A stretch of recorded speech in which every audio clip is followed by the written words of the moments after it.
Oki. Greetings. I am called by the name my people gave me, but tonight, I am simply a voice carrying the echoes of generations, a keeper of stories for the Nitsitapi, the real people whom the newcomers call the Blackfeet. Our story is etched into the mountains, whispered by the prairie winds, and flows in the blood of the buffalo that once darkened the plains. Our memory stretches back long before any ships touched the eastern shores, long before the Napiquan white people knew this land existed. Before the Great Spirit gifted us the Pono Kamita the horse, we were people of the northern forests and foothills, east of the towering backbone of the world, the Rocky Mountains. We lived in smaller groups, following the game on foot. Our companions were the dogs, pulling our travois loaded with teepees and belongings. Life was harder, travel slower. We hunted buffalo by driving them over cliffs, or into curls. We hunted elk, deer, moose. We knew the plants for food and medicine. Our world was governed by the cycles of nature, the stories of Napi the trickster, and the ceremonies that kept us in balance with the spiritual powers that surround us. We were already a confederacy, though loosely formed the Siksika, the Kainai and the Piakani. We spoke the same language, shared ceremonies, and often came together for great hunts, or councils. Then, the Pono Kamita arrived, spreading north from the Spanish settlements in the south. It was a revolution, a gift that transformed us. We became masters of the plains. The horse allowed us to hunt the vast buffalo herds with unmatched skill and daring. The buffalo became the center of our universe, providing food, shelter, clothing, tools from bone, fuel from dung. Everything. With the horse came greater mobility, wealth, and power. Our territory expanded, stretching across the northern plains, from the North Saskatchewan River in present-day Canada down to the Yellowstone River in Montana, from the Rocky Mountains eastward onto the vast grasslands. We became renowned warriors, defending our rich hunting grounds fiercely against rivals like the Crow, Shoshone, and Cree. Our society flourished. Warrior societies maintained order, and laid hunts and defenses.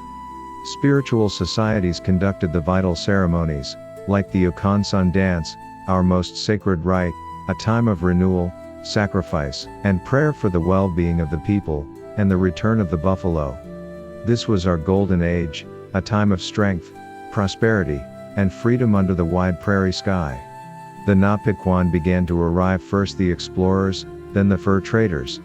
We engaged in trade, exchanging furs for goods like metal tools, guns, blankets, beads, and alcohol. Guns changed warfare, making it deadlier.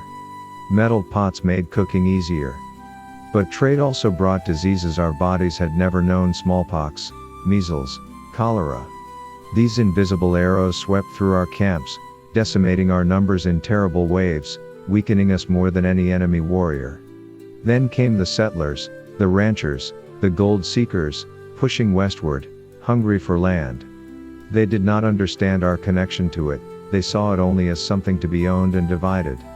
The buffalo, our lifeblood, began to disappear at an alarming rate, hunted not just for sustenance but for sport and hides, and as a deliberate government policy to subdue the plains tribes by destroying their commissary.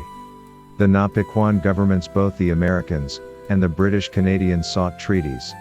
We signed them, like the Lame Bull Treaty of 1855, believing we were defining boundaries, ensuring our right to hunt on vast territories, and securing peace. We often didn't fully understand the concept of selling the land. How can one sell the Mother Earth? The treaties were written in a language we didn't speak, and their terms were often misrepresented or ignored. As settlers encroached, and the buffalo vanished, conflict became inevitable. There were skirmishes, raids, and tragic massacres, like the one on the Marias River in 1870, where soldiers attacked a peaceful Piakani camp, killing many innocent men, women, and children. Our power, tied to the buffalo and open plains, waned. The winter of 1883-1884 is forever burned into our memory as the starvation winter. The buffalo were gone. Government rations promised in treaties were insufficient, delayed, or stolen. Hundreds of our people starved to death on the newly established reservations, small fractions of our former territory, where we were expected to stay put. The Blackfeet Reservation was established in Montana, and reserves were set aside for the Siksika, Kainai, and North Piikani in Alberta. Life on the reservation was a shock. We were hunters forced to become farmers on land often unsuitable for crops. Our freedom was gone. The government agents and missionaries tried to suppress our language, our ceremonies, our entire way of life. They saw our culture as savage, and sought to civilize us. Our children were forcibly taken to boarding schools far from home, where they were punished for speaking their language. Their hair was cut, and they were taught to be ashamed of who they were. It was a time of immense loss, grief, and trauma. The winds of change blew stronger in the later 20th century. Inspired by the civil rights movement, and the rise of Native activism across the continent, we began to assert our sovereignty and treaty rights more forcefully. We fought in courts for water rights, land claims, and control over our resources. A powerful cultural renaissance began. We established our own schools, like the Blackfeet Community College in Browning, Montana, to educate our children in our own way, teaching our history, language, and values alongside mainstream academics.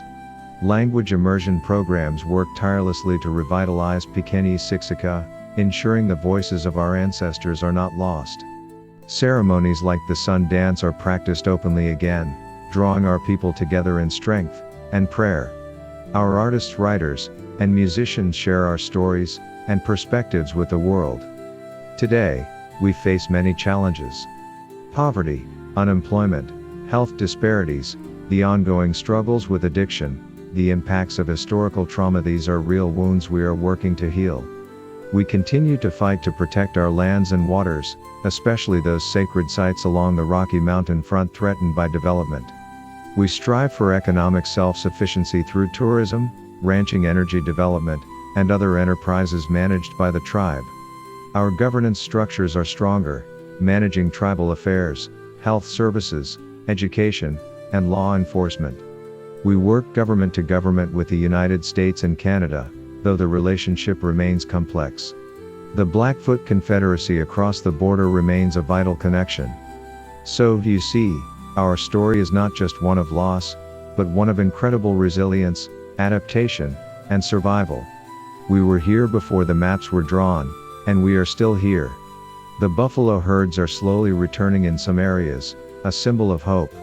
Our children are learning the songs and stories. The mountains still stand, reminding us of our place in this sacred landscape. We are the Niitsitapi, the real people. We honor our ancestors, we strive to heal our communities, and we walk forward into the future, carrying the enduring strength and spirit of the Blackfeet Nation. Remember our story. Ixu copy. Be good.